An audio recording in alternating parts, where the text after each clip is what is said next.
Good morning and welcome back. This is the third video lecture on shear strength of soils.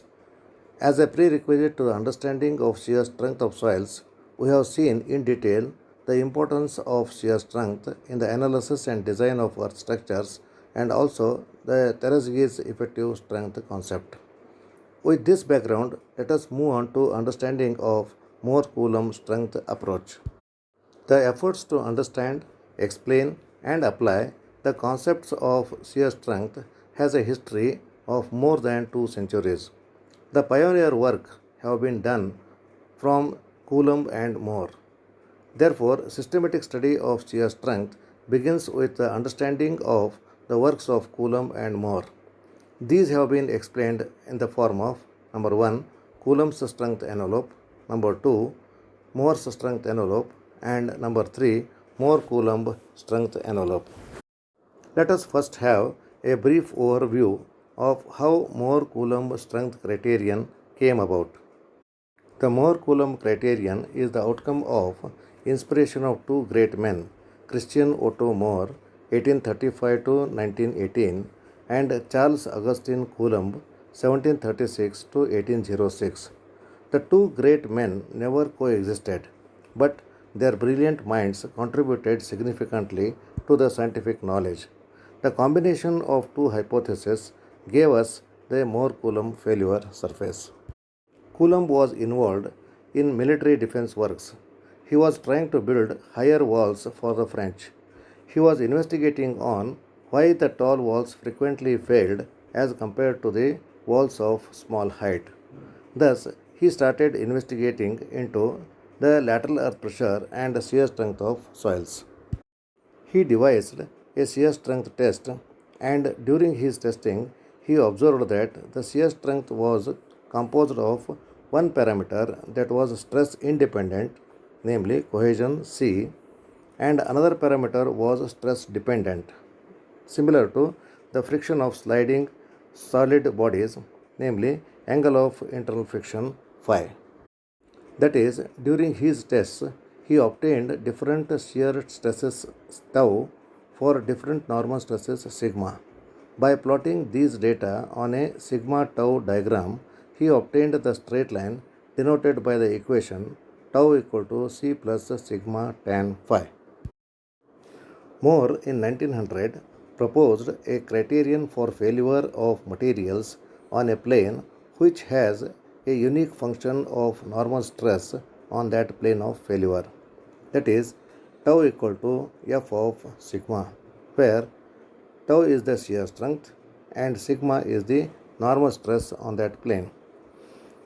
With the use of Mohr circles, which is a two-dimensional graphical representation of the state of the stress at a point, and the circumference of the circle is the locus of the points that represents the state of the stress on the individual planes, the Mohr failure envelope was proposed.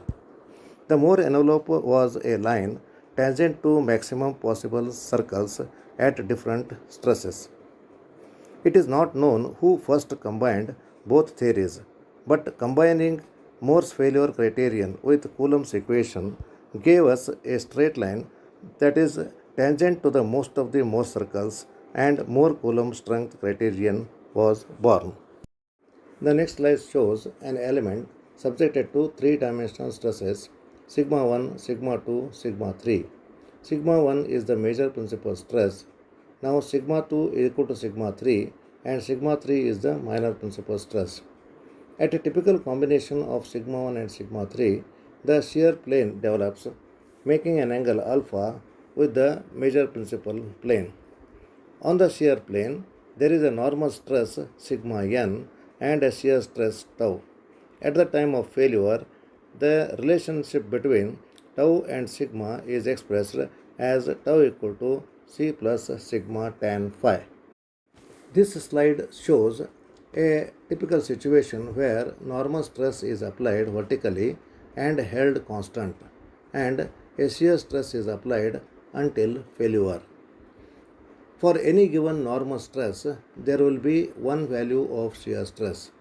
If the normal stress is increased, the shear stress will typically increase. The Coulomb failure criterion is a two-dimensional plot of normal and shear stresses. The failure envelope is a straight line with the equation tau equal to C plus sigma tan phi.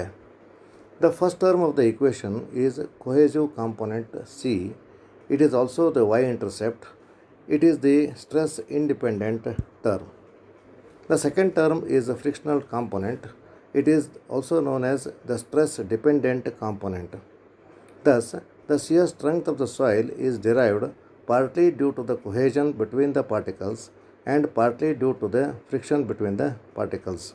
It is to be noted here that all the stresses here are the total stresses. Based on the shear strength of the soils can be classified into three types. Number 1, cohesionless soils or phi soils. Number 2, cohesive soils or C soils. Number 3, cohesive frictional soils or C5 soils. The typical shear strength failure envelopes for all the three types have been shown here, and let us discuss each one of them in detail. The first one is the cohesionless soils or phi soils. These are called as frictional or cohesionless soils. They possess no cohesion, that is C equal to 0, but derive their shear strength entirely from the intergranular friction. The strength envelope passes through the origin. The examples are sands and gravels. The equation of the shear strength is tau equal to C plus sigma tan of phi. The second type is the cohesive soils. They exhibit cohesion but no friction. That is, the angle of friction phi is nearly equal to 0 and the shear strength envelope is virtually horizontal or parallel to the sigma axis. The examples are saturated clay, and the shear strength equation is tau equal to C as phi is equal to 0. The third type is cohesive frictional soils or C5 soils. They are composite soils having both cohesion and angle of friction. They can be treated as intermediate soil types which possess both C and phi. The shear strength equation is tau equal to C plus sigma tan phi. Examples are clayey sands, silty sands, and sandy clays.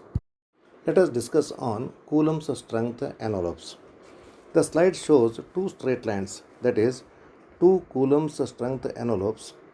One which has already been discussed, that is, the shear strength envelope in terms of total strength. The second line, the steeper one in the figure, corresponds to the Coulomb's strength envelope in terms of effective stresses. The experience has shown that the shear strength can only be expressed in terms of total stresses in few exceptional cases.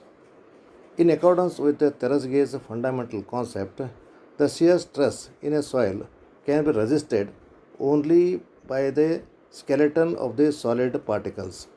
Thus, the shear strength is expressed as a function of the effective normal stress sigma dash.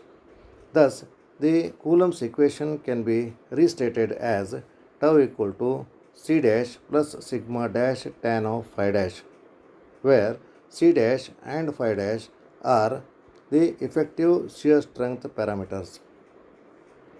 Knowing sigma dash or the effective stress is equal to total stress minus the pore pressure sigma minus u, the equation can be rewritten as tau, the shear strength tau is equal to C dash plus sigma minus u into tan of phi dash. This equation is also referred to as Coulomb-Terasge shear strength equation. Now let us look into the Mohr's failure criterion. The slide shows an element subjected to sigma 1, sigma 3 and corresponding sigma n and tau developed on the failure plane, which makes an angle alpha f with the major principal plane. Sigma 1 and sigma 3 when plotted as a Mohr circle and failure plane when drawn with alpha f shows the failure point f. At failure point f, the normal stress is equal to sigma f and the corresponding shear stress is tau f. The radius of the Mohr circle is thus sigma 1 minus sigma 3 by 2 and The distance between the center of the Mohr circle and the origin O is sigma 1 plus sigma 3 by 2. When series of Mohr circles are drawn and the failure points are connected by a curved line, this represents the Mohr's failure envelope, which states that the Mohr's envelope is tangent to all these Mohr circles at failure points. Thus, Mohr theory states that materials fail when the shear stress on a failure plane at failure reaches some unique function of normal stress on that plane. Or in terms of equation, we can say tau f equal to f of sigma f. In terms of principal stresses, we can write the same equation as sigma 1 minus sigma 3 is equal to function of sigma 1 plus sigma 3. This implies that at failure, the radius of the Mohr circle is some unique function of the mean principal stress sigma 1 plus sigma 3 by 2. Thus, the failure condition may be defined in terms of an envelope called Mohr's failure envelope, which is tangential to all such failure circles. The failure envelope, as defined by equation, tau f is a function of sigma f, and in terms of principal stresses, sigma 1 minus sigma 3 equal to f of sigma 1 plus sigma 3 is a curved line. In practice, the Mohr's envelope for soils is commonly found to be approximately straight over a considerable range of normal stress. Therefore, as a fairly close approximation, it is assumed to be straight line over a given stress range. Thus, the combination of Coulomb's concept of linear relationship between shear stress and normal stress at failure and Mohr's condition of tangency between Mohr circle and failure envelope at the time of failure is known as Mohr-Coulomb failure theory. A Mohr-Coulomb failure envelope is thus a straight line defined by Coulomb's equation and is tangential to the Mohr circle at failure. I repeat, a Mohr-Coulomb failure envelope is thus a straight line defined by the Coulomb's equation and it is tangential to Mohr circle at failure.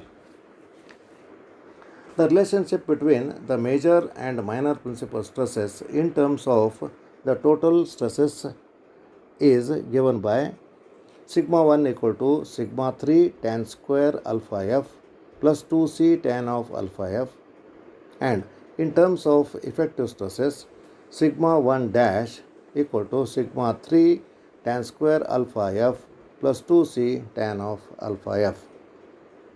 To sum up, the slide shows the Mohr-Coulomb strength envelope in terms of total stresses and effective stresses separately.